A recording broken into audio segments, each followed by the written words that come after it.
여러분 안녕하십니까? 3월 8일 화요일 아침 대구 MBC 뉴스투데이입니다. 네, 오늘도 낮에는 18도 안팎까지 오르며 포근하겠습니다. 건조한 대기 속에 불씨 관리에 신경 써야겠습니다. 유하경 기상캐스터입니다. 건조한 대기 속 비 소식이 간절한 요즘입니다. 대기가 바짝 말라버린 터라 크고 작은 화재가 자꾸 발생하고 있는데요. 오늘도 대구와 경북 전역에는 건조특보가 발효 중이고요. 건조주의보에서 건조경보로 강화된 지역도 많습니다. 오늘도 실효습도가 50% 이하이기 때문에 화재가 발생하기 쉬우니까요. 불씨관리 신경 쓰셔야겠고요. 울진에서 발생한 대형 산불도 닷새째 이어지고 있고요. 대구에서 발생한 산불도 계속해서 재발화하고 있습니다. 이렇게 불씨가 계속해서 살아날 때 연무로 인해서 또 시야 확보가 어려우니까요. 신경 쓰셔야겠습니다. 일요일에는 비 소식이 들어있긴 하지만요. 변동성이 있어서 지켜봐야 할 것 같습니다. 오늘 우리 지역 미세먼지 농도는 보통 수준 예상됩니다. 기온 살펴보시면 아침에는 조금 쌀쌀하게 출발하는데요. 대구의 아침 기온 영하 0.2도, 안동 영하 3도, 구미 영하 2도로 출발하고요. 한낮에는 일사가 따뜻하고요. 오늘 남서풍이 불어들면서 기온이 오르겠습니다. 대구의 낮 기온 17도, 안동 15도, 구미도 17도로 오늘 낮에는 포근한 날씨 이어지면서 일교차가 15도에서 20도 이상 벌어지겠습니다. 계속해서 낮에는 포근한 날씨가 이어지겠고요. 일요일 비 소식이 들어있습니다. 날씨였습니다. 코로나19의 급격한 확산이 사망자와 위중증 환자 수도 끌어올리고 있습니다. 대구의 경우 일주일 전보다 사망자는 2배가량 늘었고 중증 환자 병상 가동률은 82%까지 올랐는데요. 대구시는 이달 중순에 오미크론 확산세가 정점에 이를 것으로 보고 병상 추가 확보에 나섰습니다. 손은민 기자입니다. 어제 0시 기준 코로나19 신규 확진자는 대구 7,789명입니다. 지난 5일 9,000명대를 기록한 뒤 증가세가 주춤하긴 했지만 신규 확진자가 엿새째 7,000명을 넘었습니다. 사망자 수는 13명으로 이 가운데 10명이 백신 미접종자였습니다. 최근 일주일 사망자 수는 10.8명으로 직전주 사망자 5명보다 2배 늘었습니다. 중증 환자도 크게 늘어 대구 지역 중증병상 가동률이 82%까지 상승했습니다. 3월 첫 주 대구를 포함한 비수도권의 위험도 단계가 매우 높음으로 올라갔습니다. 지난 6주 동안은 높음 단계였지만 이번에 상향됐습니다. 확진자 증가세가 지속되고 있고 또 소아 청소년에서의 확진자 증가 그리고 요양병원 시설의 집단 감염 증가를 포함한 60대 이상의 확진자 증가 등이 위험 요인으로 살펴볼 수가 있겠습니다. 중증 환자와 사망자 수가 가파르게 증가하면서 대구시는 병상 확보를 서두르고 있습니다. 우선 이번 주에 위중증 환자용 병상이 7곳 경북대학교 병원에 41개 들어섭니다.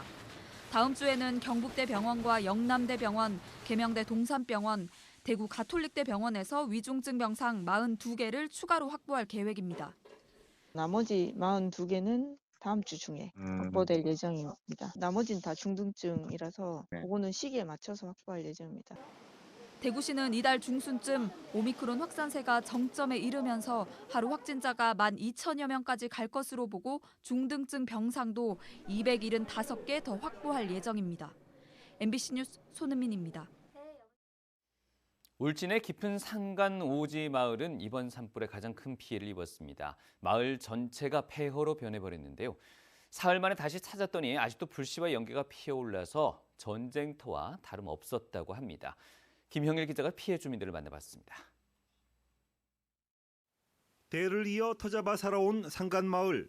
불길이 지나간 자리는 폐허로 변해 검은 분진만 날리고 있습니다. 잔불은 꺼지지 않고 여기저기 연기가 피어오르고 있습니다. 주민들은 불탄 집을 참아볼 수 없어 먼 산만 쳐다봅니다. 눈물도 안 나고 솔직히 너무 잠잠합니다. 이 마을에서만 주택 17채가 불탔는데 마을 주민 대다수가 8, 90대 고령의 어르신들입니다. 전부 95, 90, 나이 제일 적은 사람이 80이에요. 그 노인들만 많으니까 그리고 어떻게 지금 당장 묵고 자고 할 데가 없고 입고 벗고 할 옷도 없으니까.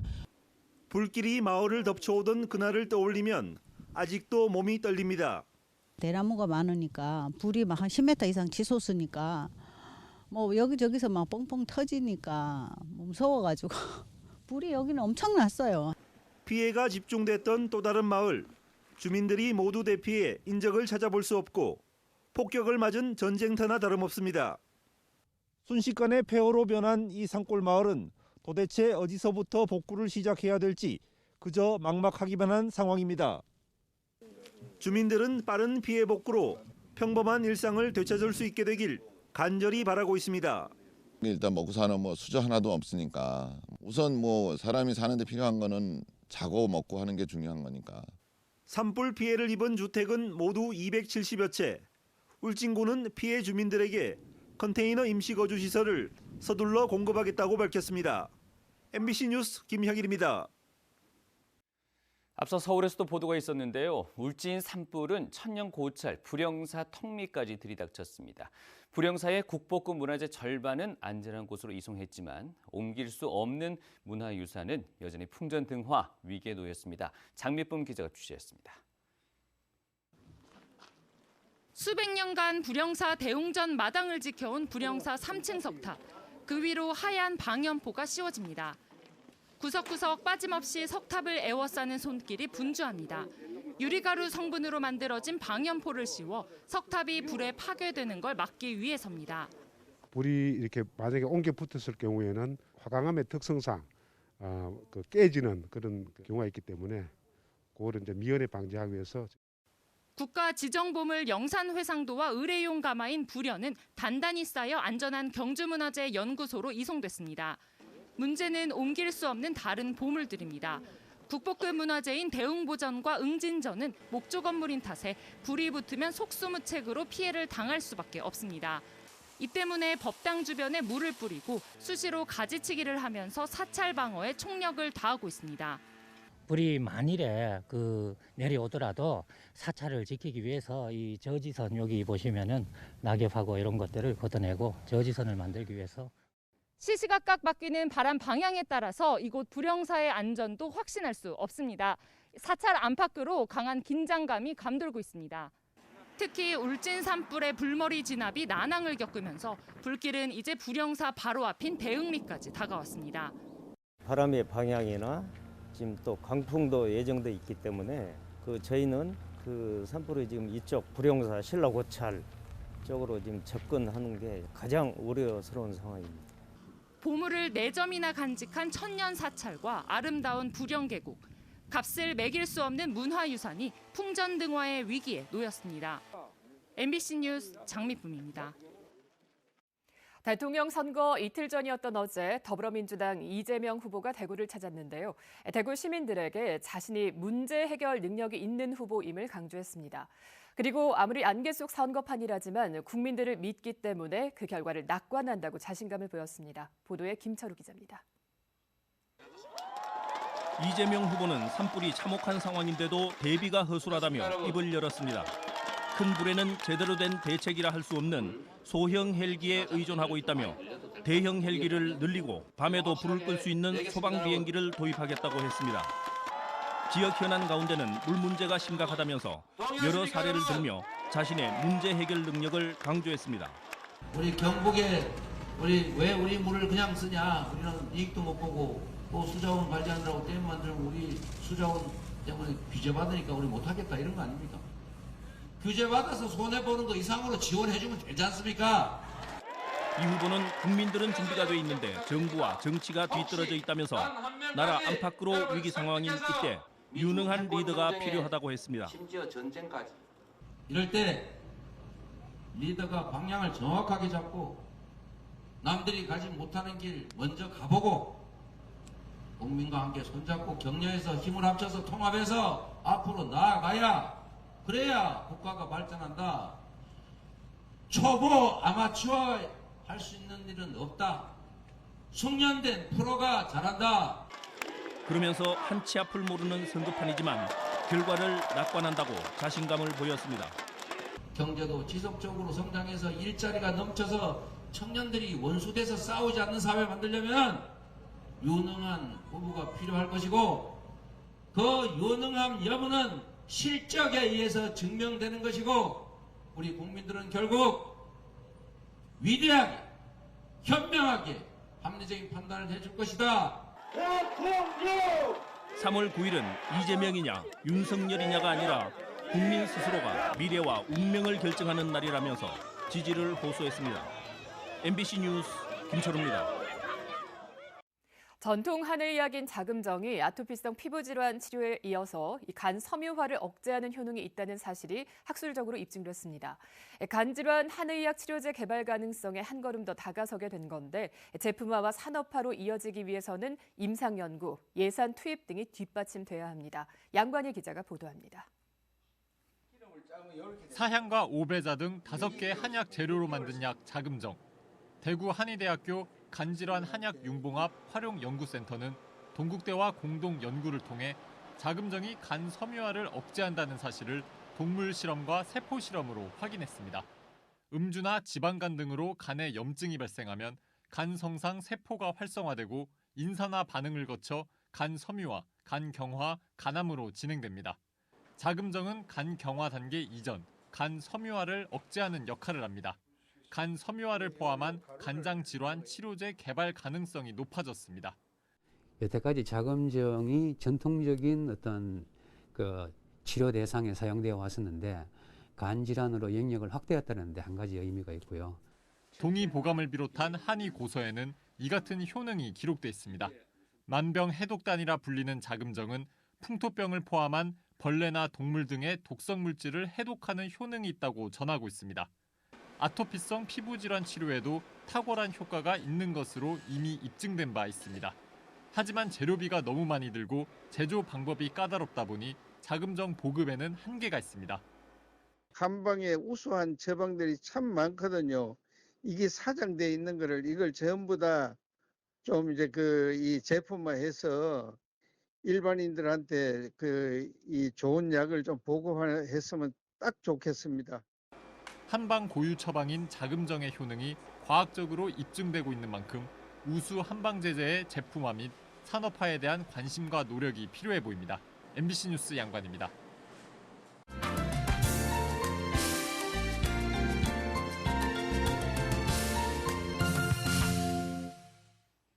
지난 2020년 8월 남강댐 방류로 수해를 당한 주민의 절반 이상이 환경 분쟁 조정에 따른 배상 대상에서 제외됐습니다. 집터와 농지가 국유지라는 이유인데 피해 주민들은 수용할 수 없는 결정이라며 이의 신청을 제기했습니다. MBC 경남의 이준석 기자가 보도합니다. 2020년 8월 댐 방류와 집중호우로 집이 천장까지 잠겼던 곽종호 씨의 배상 청구액은 2,400여만 원. 실제 피해보다 낮게 책정됐지만 배상 대상에서 아예 빠졌습니다. 주택 침수로 지금껏 임시 거주 시설에 사는 윤도태 할머니도 한 푼도 배상받지 못했습니다. 보상 하나 얹고 일이 한 게 섭섭습니다. 섭섭해. 난강댐 방류 피해로 환경 분쟁 조정 신청을 한 진주 주민 100명 가운데 56명, 사천 주민 89명 가운데 71명이 배상 대상에서 제외됐습니다. 대부분 집터와 농지가 국유지라는 이유입니다. 재난 및 기타 사고의 손해 책임을 대부자, 즉 국가가 지지 않는다는 국유재산 대부 계약서가 근거입니다. 피해 주민들은 단순 재난이 아니라 인재라며 반박합니다. 당시 댐의 최대 방류량은 5,387톤으로 계획 방류량 3,250톤을 1.7배나 초과했습니다. 중앙환경분쟁조정위원회도 댐 운영 미흡과 홍수관리 부재가 피해의 한 원인이었다고 인정했습니다. 건축물 대장까지 다 등록이 되어 있고 한데 분명히 자기들이 잘못된 부분을 인정을 했었는데 왜 보상을 못 해주는지 이거는 우리 재산 아닙니까? 난강댐 방류 피해 환경분쟁 조정 결정의 이의 신청 기간은 어제까지. 적지 않은 주민들이 배상 제외 결정은 부당하다며 이의 신청서를 냈습니다. 53, 4년을 살았던 집인데 너무 포기하기 싫어서 소송을 준비하고 있습니다. 환경분쟁 조정에 희망을 걸며 2년을 기다렸던 난강댐 방류 피해 주민들. 배상과 수해 예방 대책을 요구하며 국가와 수자원공사를 상대로 한 힘겨운 소송을 준비하고 있습니다. MBC 뉴스 이준석입니다.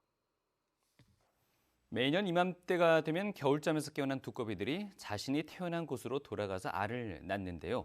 광양에서는 매년 수백 마리의 두꺼비들이 알을 낳기 위해서 도로를 건너다가 죽는 일이 반복되고 있습니다. 여수 MBC 강서영 기자입니다. 섬진강과 2km 떨어진 광양시 진상면의 한 도로. 도로 곳곳에 하얀 반점들이 찍혀 있습니다. 두꺼비들이 로드킬을 당한 지점을 표시한 흔적입니다. 매년 이맘때면 겨울잠에서 깨어난 두꺼비들은 태어났던 호수나 저수지로 돌아가 알을 낳습니다. 하지만 이곳에서는 도로가 저수지를 가로막고 있다 보니 매년 수백 마리의 두꺼비들이 도로를 건너다 차에 치여 목숨을 잃고 있습니다. 환경단체는 지난 6년간 이곳에서만 최소 1,600여 마리의 두꺼비가 숨진 것으로 보고 있습니다. 저희가 또 차들도 그 표시를 보고 조심히 가야 된다는 걸 인식하게 되고 저희들도 더 많이 생명체들을 살려야겠다라는 그런 생각들을 또 많이 하게 되는 것 같아요. 광양시와 환경단체는 매년 로드킬을 줄이기 위해 도로에 고립된 두꺼비들을 구조해 저수지에 풀어주고 있습니다. 또 지난 2017년에는 두꺼비들이 차도를 건너지 않고도 저수지에 도착할 수 있도록 생태 터널과 울타리를 만들었습니다. 그러나 지난해에만 500여 마리가 숨지는 등 로드킬은 끊이질 않고 있습니다. 환경단체는 기존의 시설을 보강하고 생태 터널을 추가로 만드는 등 두꺼비 로드킬을 막기 위한 더 많은 관심과 대책이 필요하다고 호소하고 있습니다. 모기라든지 그리고 농작물에게 피해주는 곤충들을 잡아먹으면서 균형을 유지해주는 중간자 역할을 하고 있기 때문에 양서류의 보호, 특히 이 두꺼비들의 보호는 절실히 필요하다고 생각합니다. 봄을 알리는 동물로 여러 설화와 민담에도 등장하며 오래전부터 친숙하고 상서롭게 여겨졌던 두꺼비. 그러나 개발로 서식지와 자연환경이 파괴되면서 두꺼비는 봄의 시작과 함께 도로에서 빈번히 죽음을 맞이하고 있습니다. MBC 뉴스 강서영입니다. 대구 소방안전본부가 내일 대통령 선거를 대비해 오늘 오후 6시부터 특별 경계 근무에 들어갑니다. 대구 소방은 오늘 오후 6시부터 개표가 끝날 때까지 특별 경계 근무에 들어가 개표소 8곳에 소방력을 근접 배치해 만일의 사고에 대비하기로 했습니다. 앞서 투표소와 개표소 등 780여 곳에서 사전 점검을 통해 소방시설 정상 작동 여부와 화재 위험 요인 사전 제거 등을 확인했습니다. 투표소와 개표소 관계자에게는 소방 출동로와 피난 동선 등을 안내했습니다. 경상북도가 특별 재난 지역으로 선포된 울진 지역에 긴급 복지 지원을 합니다. 이 긴급 복지 지원은 이재민들의 상황에 맞게 생계비와 주거비, 의료비, 교육비 등을 지원하는 것으로 예산 5억 원을 추가로 확보해 7억 7,600만 원을 마련했습니다.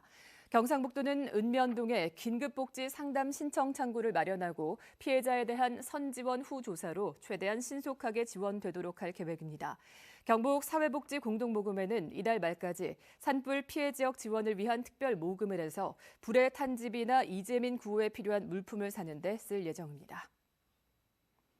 산불 피해 이재민을 돕기 위한 성금과 구호 물품을 곳곳에서 보내오고 있습니다. 경북농협은 울진에서 발생한 산불 피해 현장을 방문해 농업인을 위로하고 긴급 구호 물품 키트 100박스를 비롯해 생수와 음료, 라면과 빵 등을 긴급 지원했습니다. 농협은 재성금 모금도 하고 구호 물품을 추가로 지원하는 한편 대출 지원과 연체 이자 감면, 농기계 수리, 일손 돕기 등 다양한 지원 방안을 마련하고 있습니다.